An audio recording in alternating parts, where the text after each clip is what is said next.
In this video, we're going to use the properties of logarithms to expand and condense logarithms.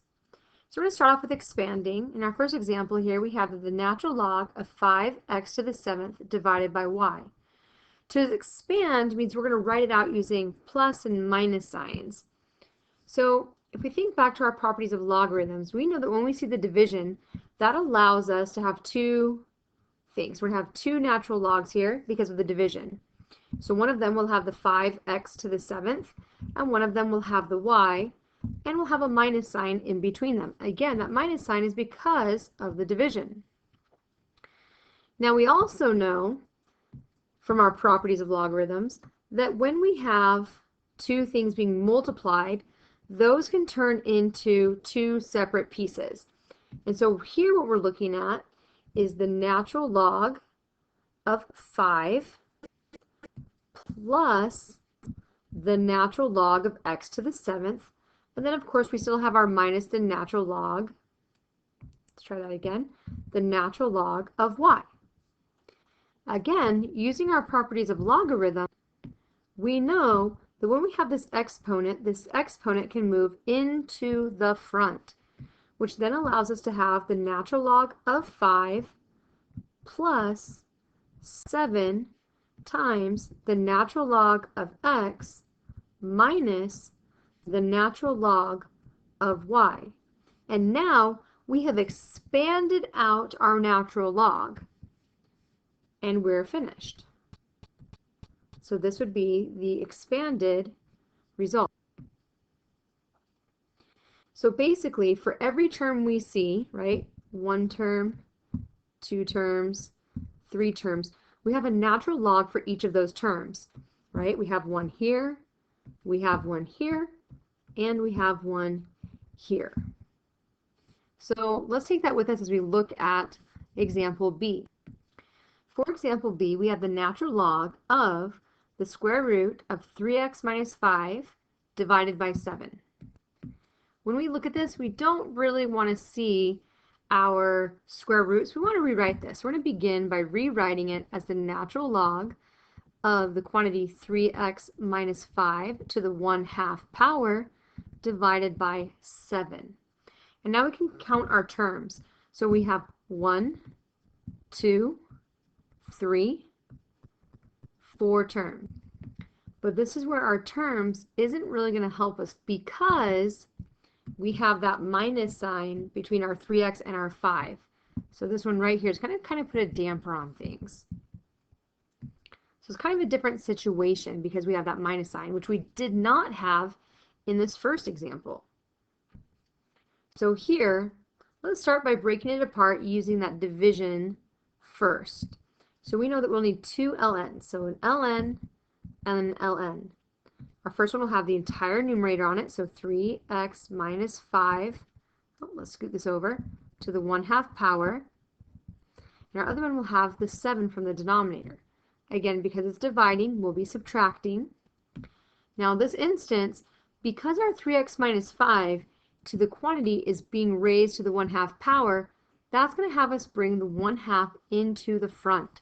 So what we really have here is 1/2 times the natural log of 5x minus 5 minus the natural log of 7. And this is where we're going to stop for our fully expanded natural log, because we can't separate that 3x minus 5 because of the minus sign. That doesn't expand. And so we're done. Let's take a look at some of our condensing. So here on letter A, we have the log of 9 plus 3 times the log of 2 minus the log of 3. So in order to do this, we're going to work backwards. But when we're all finished, we're going to have just one log. That's it. Okay, just one log in our final answer. So let's erase that. We'll kind of go from the beginning. As we look at this, we see a 3 in the front, so we know that that's going to move back and become an exponent, which is going to give us the log of 9 plus the log of 2 to the 3rd power minus the log of 3. From here, we see that we have a plus sign right there. We have our plus sign. So we can put those together. Right? We can put those together. And so we're going to write just one log. And here we're going to have 9 times 2 to the third power. And then we have our minus the log of 3. Now our minus sign right here means that we're going to be dividing.